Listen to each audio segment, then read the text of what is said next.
So I would like to ask, why should I, as a MBBS student, as someone studying in second and third year, why should I apply for ICMR STS in first place? What will be my future benefit?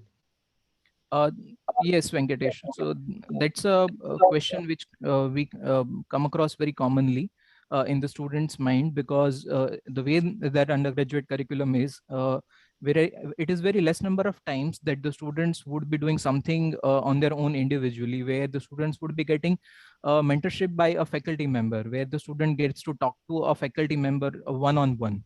So that's why some of the students have this hesitation, and research in itself, many people believe is a very complex science. So to start about research, or start thinking about research from studentship itself can look a little complex.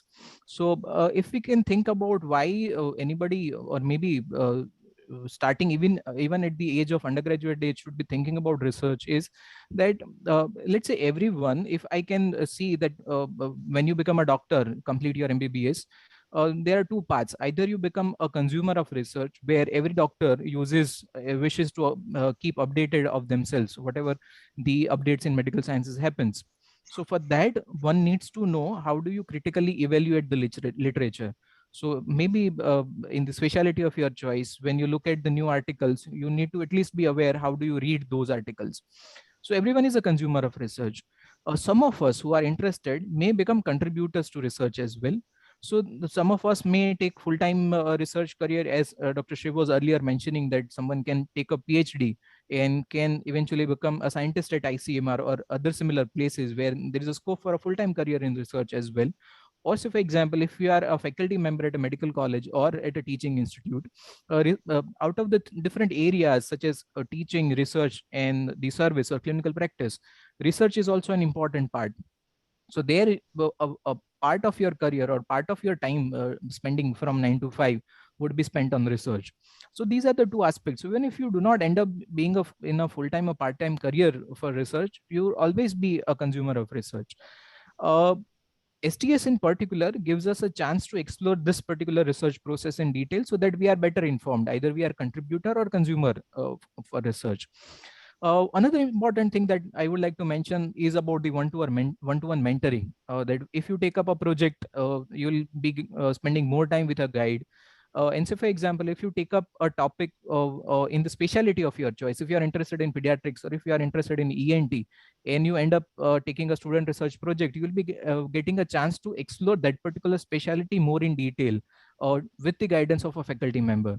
So that way, it would give you a chance to explore the future career options as well. Some of the students in India wish to go abroad for further studies. So they're a part of the professional portfolio also. If you have conducted a research project, that helps, because the research project gives you an opportunity to enhance your skills in many directions, some of which we are going to talk about in the next questions.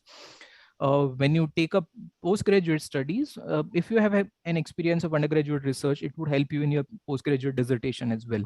Now, apart from this, overall, say for example, even the senior age of a doctor's life, when a doctor publishes a scientific article in a medical journal, it's a great satisfying moment. So today also, if I get a publication, it's a great satisfaction that I contributed a bit, my bit to science. So each publication that we come out with is a great moment of satisfaction. So if you can start that early, you can have that enjoyment, satisfaction of contributing to science as well. And the last thing that I would mention would be that the amount of stipend that ICMR offers, which was 20,000 earlier for a period of 2 months, has increased to 50,000 now. So that's also some of the incentive. So overall, if we look at those points, we see that there are many aspects. Different people would be interested in different aspects. So there are a lot to gain if you participate in research in the student life itself. Thank you, sir.